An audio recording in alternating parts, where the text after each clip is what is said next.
ॐ पूर्णमद पूर्णमिदं पूर्णात् पूर्णमुदच्यते पूर्णस्य पूर्णमादाय पूर्णमेवावशिष्यते। श्री जगदम्बिकायै नमः। तो आज हम परम कल्याणमयी जगत जननी माँ अम्बा के चरणों में अपना सर्वस्व ध्यान लगाते हुए चतुर्थ स्कंद का 12वां अध्याय का पठन और श्रवण शुरू करेंगे, जिसमें कि महात्मा भृगु द्वारा विष्णु को मानव योनि में जन्म लेने का शाप देना, इंद्र द्वारा अपनी पुत्री जयंती को शुक्राचार्य के लिए अर्पित करना, देव गुरु बृहस्पति द्वारा शुक्राचार्य का रूप धारण कर दैत्यों को पुरोहित बनाना वर्णित होगा। ओम चंडिका देवी को नमस्कार है। व्यास जी बोले, हे राजन, उस भयानक वध को देखकर भगवान भृगु अत्यंत कुपित हुए और दुख से व्याकुल होकर कांपते हुए वे मधुसूदन विष्णु से कहने लगे। भृगु बोले, हे महाबुद्धिमान विष्णु, जो नहीं करना चाहिए वह पाप आपने जानबूझकर कर डाला। विप्र स्त्री के इस वध की तो मन से कल्पना भी अनुचित है। आप तो सत्व गुण से संपन्न कहे गए हैं, ब्रह्मा रजोगुण और शिव तमोगुणी बताए गए हैं। तब आपने अपने गुण के विपरीत कार्य क्यों किया?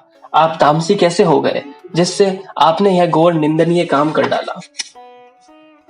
हे विष्णु, आपने उस अवध्य तथा निरपराध स्त्री को क्यों मार डाला? उन्होंने क्रोध पूर्वक कहा कि अब मैं तुझ दुराचारी को शाप दे रहा हूं, इसके अतिरिक्त तुम्हारा क्या प्रतिकर करूं? अरे पापी, तुमने इंद्र के हित के लिए मुझे विदुर बना दिया। हे मधुसूदन, मैं इंद्र को शाप नहीं दूंगा, बल्कि तुम्हें ही शाप दूंगा। कृष्ण सर्प सदृश दुर्भी प्राय वाले तुम सदा छल करने में ही तत्पर रहते हो। हे जनार्दन, जो मुनि तुम्हें सात्विक कहते हैं वे निश्चय ही मूर्ख हैं। मैंने तो प्रत्यक्ष जान लिया है कि तुम तमोगुणी और तथा दुराचारी हो। अतः हे जनार्दन, मेरे शाप से मृत्यु लोक में तुम्हें अनेक अवतार हो। इस स्त्री वध्यजन्य पाप के कारण बार बार गर्भवास से होने वाले दुख को भोगो। व्यास जी बोले, उसी शाप के कारण भगवान विष्णु धर्म का ह्रास होने पर संसार के कल्याण के लिए बार बार मानव रूप में प्रकट होते हैं। राजा बोले, हे व्यास जी, जब अमित तेजस्वी चक्र के द्वारा भृगु पत्नी का वध हो गया, उसके बाद महात्मा भृगु का गृहस्थ जीवन कैसे व्यतीत हुआ? व्यास जी बोले, इस प्रकार रोष पूर्वक भगवान विष्णु को शाप देकर कार्य कुशल महर्षि भृगु तत्काल उस कटे सिर को लेकर शीघ्रता पूर्वक अपनी पत्नी के धड़ में जोड़ते हुए बोले, हे देवी, विष्णु के द्वारा तुम मारी जा चुकी हो, किंतु अब मैं तुम्हें फिर से जीवित कर रहा हूँ। यदि मैं संपूर्ण धर्म जानता हूँ तथा उसका सम्यक आचरण करता हूँ और सदा सत्य भाषण करता हूँ, तो उसी सत्य के प्रभाव से तुम जीवित हो जाओ। सभी देवता मेरे महान तेज बल को देख लें। यदि मुझ में सत्य, पवित्रता, वेदाध्ययन तथा तपस्या का बल होगा तो मैं उन्हीं के प्रभाव से शीतल जल प्रोक्षण करके तुम्हें जीवित कर दूंगा। व्यास जी बोले, तब जल से प्रोक्षित करते ही मधुर मुस्कान वाली वे भृगु पत्नी शीघ्र ही जीवित हो गई और बड़ी प्रसन्नता पूर्वक उठकर खड़ी हो गई। तब सोकर उठी हुई के समान उसे देखकर सब ओर से लोग साधु साधु ऐसा कहकर भृगु मुनि तथा उनकी भार्या दोनों की स्तुति करने लगे। इस प्रकार उन महर्षि भृगु ने उन सुंदरी को जीवित कर लिया। यह देखकर इंद्र सहित सभी देवता अत्यंत आश्चर्यचकित हो उठे। तत्पश्चात इंद्र ने देवताओं से कहा, भृगु मुनि ने अपनी साध्वी भार्या को जीवित कर लिया, साथ ही मंत्र यानी शुक्राचार्य कठोर तपस्या करके शिव से मंत्र प्राप्त कर पता नहीं क्या कर डालेंगे।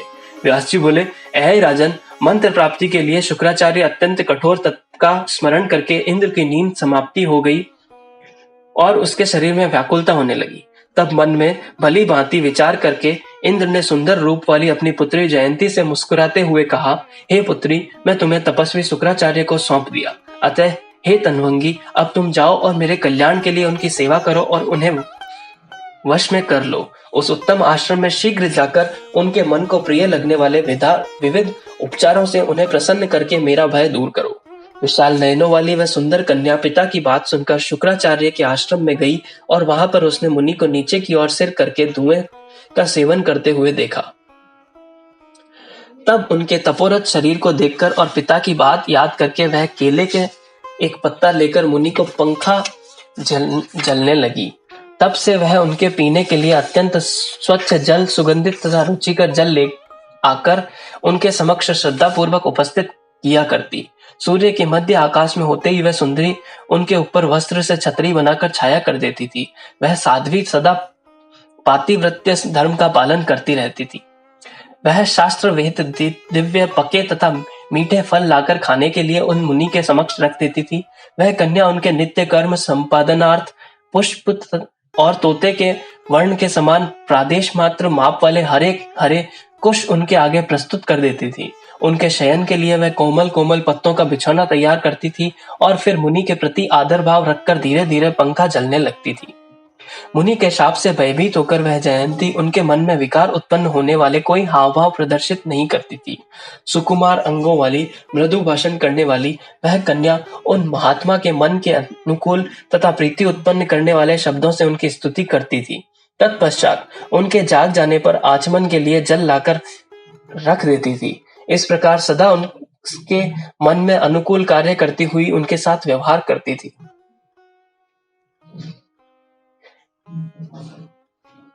चिंता से व्याकुल इंद्र भी उन जितेंद्रिय मुनि की प्रवृत्ति जानने की इच्छा से अपने सेवक भेजते रहते थे। इस प्रकार वह साध्वी कन्या क्रोध पर विजय प्राप्त करके निर्विकार होकर तथा ब्रह्मचर्य परायण रहती हुई बहुत वर्षों तक मुनि की सेवा में संलग्न रही।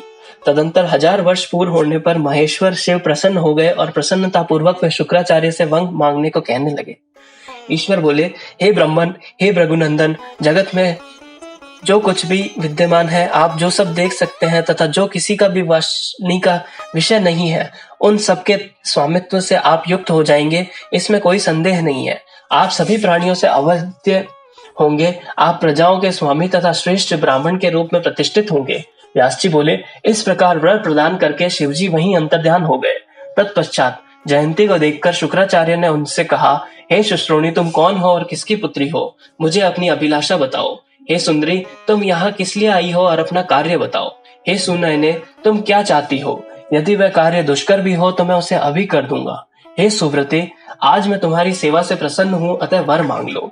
तदंतर प्रसन्न मुखमंडल वाली जयंती ने मुनि से कहा, हे भगवान, आप तो अपनी तपस्या से मेरी अभिलषित जान लेने में समर्थ हैं। शुक्राचार्य बोले, वह तो मैंने जान लिया, फिर भी जो तुम्हारा मनोभिलषित है उसे तुम मुझे बताओ। मैं हर तरह से तुम्हारा कल्याण करूंगा, क्योंकि मैं तुम्हारी सेवा से प्रसन्न हूँ। जयंती बोली, हे ब्रह्मन, मैं इंद्र की पुत्री हूँ और पिताजी ने मुझे आपको सौंप दिया है। हे मुने, मेरा नाम जयंती है और जयंती की छोटी बहन हूँ। हे विभो, मैं आप पर आसक्त हूँ, अतः मेरी अभिलाषा पूर्ण कीजिए। हे महाभाग, मैं पातिव्रत धर्म के अनुसार प्रेम पूर्वक आपके साथ विहार करूंगी। शुक्राचार्य बोले, हे शुश्रोणी, हे भामिनी, तुम सभी प्राणियों से अदृश्य रहती हुई 10 वर्षों तक इच्छानुसार मेरे साथ यहाँ विहार करो। व्यास जी बोले, ऐसा कहकर शुक्राचार्य ने घर जाकर जयंती के साथ विवाह किया। तत्पश्चात माया से आच्छादित होकर सभी प्राणियों से अदृश्य रहते हुए वे ऐश्वर्य संपन्न मुनि शुक्राचार्य देवी जयंती के साथ 10 वर्षों तक वहां रहे।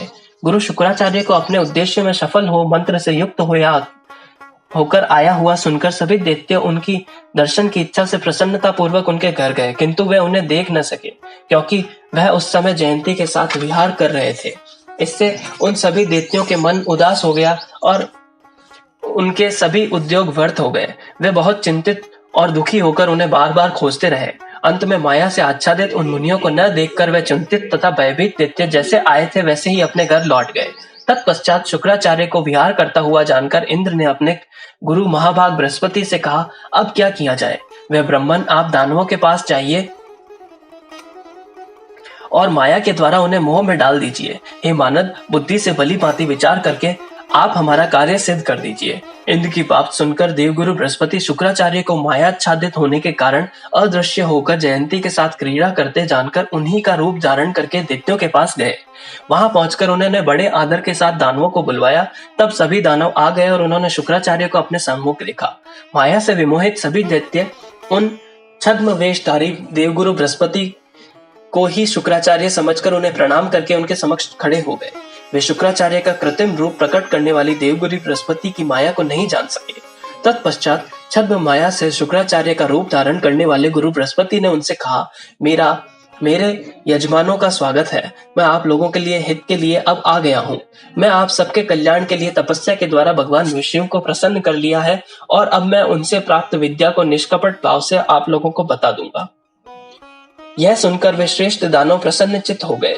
गुरु शुक्राचार्य को अपने उद्देश्य में सफल समझकर वे मोहग्रस्त दानव बहुत हर्षित हुए और बड़ी प्रसन्नता के साथ उन्हें प्रणाम किया। वह भय मुक्त तथा संताप रहित हो गए। अब देवताओं का भय छोड़कर वे सभी दैत्य स्वस्थ चित्त होकर रहने लगे। इस प्रकार 18,000 श्लोकों वाली श्रीमद् देवी भागवत महापुराण संहिता के अंतर्गत चतुर्थ स्कंद का जयंती का शुक्र सहवास वर्णन नामक 12वां अध्याय। ओम तत्सत।